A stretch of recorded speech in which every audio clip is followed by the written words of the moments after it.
အိမ်မှာတော့ဒီလမ်းထိပ်ကဝယ်လာရဲ့ပေါ့နော်ဒီရခိုင်ငပိထောင်းနဲ့ဒီရခိုင်ချက်တောက်ဆန်းဟင်းလေးကိုစားပြသွားမှာဖြစ်ပါတယ်ကဲစားကြမယ်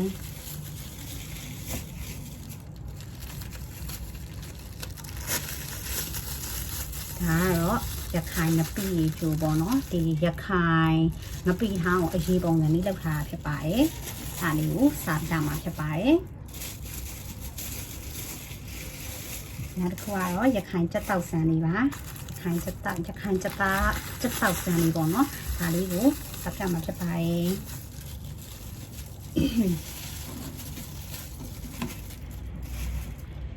ဒီနေ့ကထမင်းစားတာနဲ့နောက်ကြရပေါ့နော်နောက်ကြတော့အိမ်မှာဘာဟင်းမှလည်းမရှိတော့ဘာရှိမလဲဆိုပြီးတော့ဒီနေ့တကြံရက်လည်းဖြစ်တယ်ပေါ့နော်အဲ့ဒါနဲ့အပြင်ထွက်ဝဲတော့ကောင်းထောက်မှဆိုတော့ထမင်းဆိုင်ကြီးကဖွင့်နေအဲ့တော့လန်ထိတ်ကဒီတွေ့ရဲ့ရခိုင်ဆိုင်လေးပေါ့နော်အဲ့ဒီဟာလေးကိုတွေ့တော့စားကျင်သွားတာနဲ့ဝယ်လာပြီးစားပြစ်ပါတယ်ထမင်းနေကအများကြီးချက်ထားတဲ့အိမ်မှာအများကြီးချက်ထားပြီးဟင်းနေရမရှိဘူးဖြစ်နေမရှိတော့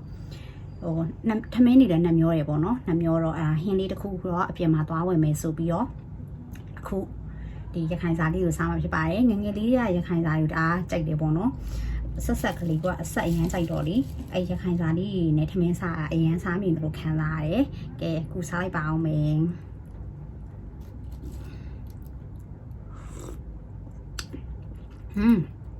ရေးလေးမြည်ကြည့်ရတော်တော်ဆက်တယ်ကိုကြိုက်ပဲဆက်တော့ကိုကြိုက်ပဲဒါကတော့ရခိုင်ငပိထောင်းလေးနဲ့ပေါ့နော်ကဲစသားလေးရခိုင်စသားလေးရခိုင်ဟင်းလေးတွေနဲ့ထမင်းစားတာဒီအရန်မြိန်နဲ့ငငယ်တော့လေအိမ်မှာအဲ့လိုဟင်းတွေပါမချက်ထားတဲ့နေ့တွေဆိုလို့ရှင်အိမ်ရှိမြန်ဆောင်တို့ကရခိုင်ဆိုင်မှာပေါ့နော်အဲ့လိုမျိုးရခိုင်ဘဲဥဟင်းတို့ဘာလို့လဲပဲအဲ့လိုစားလိုက်တာပေါ့စားတော့ရခိုင်စားတွေကိုဟိုခလေးဘွားတွေကစားနေကြဆိုတော့လေကိုတော့ကသူတို့ဆက်တာတော်ပဲပေါ့နော်ဒါကောင်းတယ်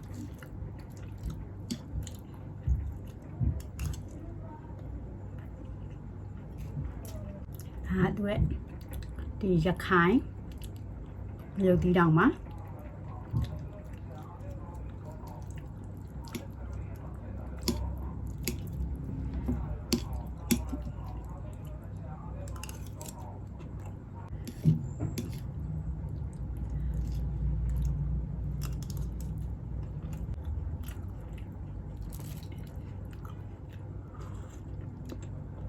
ဟေးလူ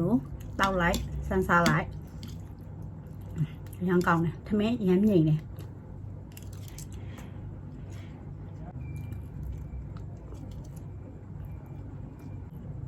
ရခိုင်ငပီအောင်ပြည့်နှစ်ညာပဲ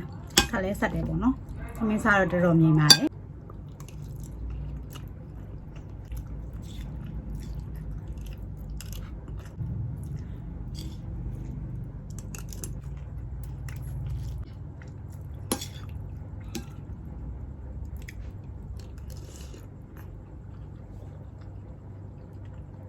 ဘိုက်စာညာနဲ့ဆိုဒီရခိုင်သားလေးနဲ့တွေ့လုံးဝထိမိခုရှယ်ကောင်း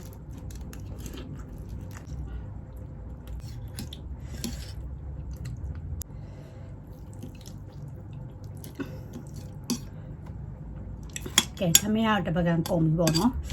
အရန်လဲဘိုက်စာနေတာဒီနေ့တနေ့တော့ဘာမှမစားသေးဘူးအဲ့ဒါညနေပဲစားမယ်ဆိုပြီးတော့အိမ်မှာကျန်တော့ရှာပြဟင်းနေမရှိတော့သွားဝယ်တာပေါ့နော်အဲ့တော့တအားပိတ်စာနေရနဲ့တပကံတော့ကုန်သွားပြီဒါပေမဲ့မဝသေးလို့ခံစားလို့နောက်တပကံထပ်ဆွဲလိုက်အောင်မယ်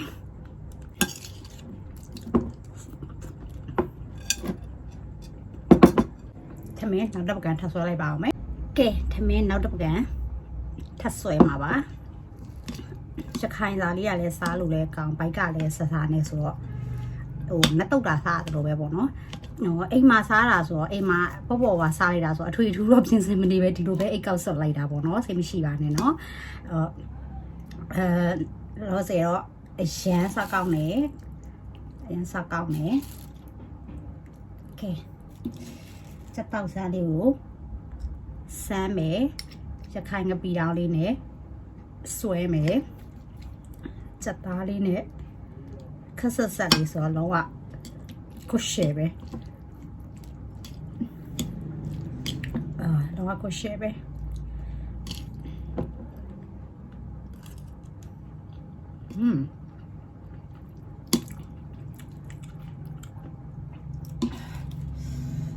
ဒီရခိုင်ကပြတောင်းနေတော်တော်လေးထမင်းမြိန်နေနော်ထမင်းတော်တော်မြိန်နေ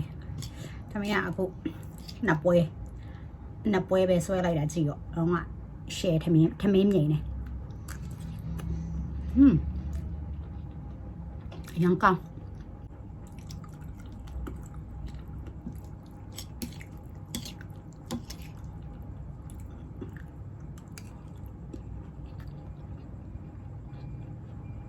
အရေးကြီးဒီတိုင်းတောက်တာဟိုကလောကချင်းဆက်ဆက်လေးတကယ်ကောင်းတယ်ရတာကြည့်ချက်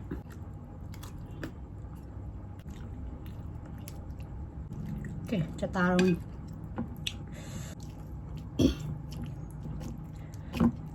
ချက်သားတော့လေးကိုဒီလိုယူပြီးတော့ဒီငပီတောင်းလေးနဲ့ထမင်းကိုဒီလိုယူပြီးတော့ကဲတလုံးဆွဲပါပြီ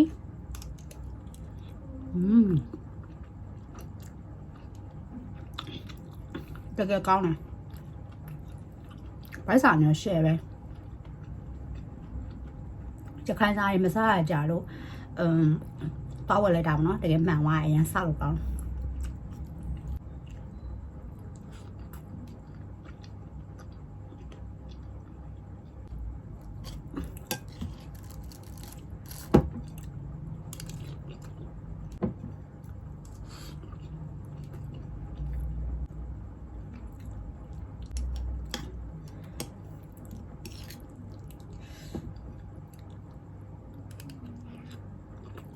ဒါ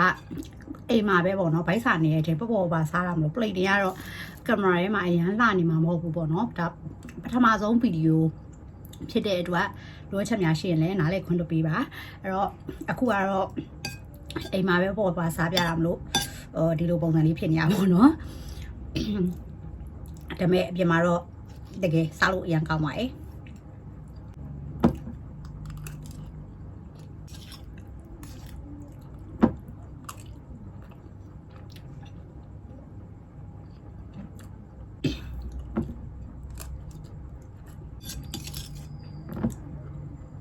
ကဲစားလို့လည်းကောင်းပါပြီ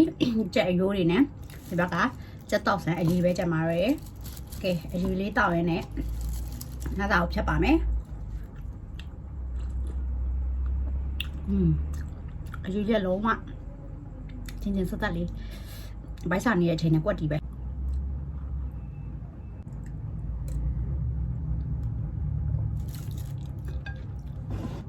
ကဲ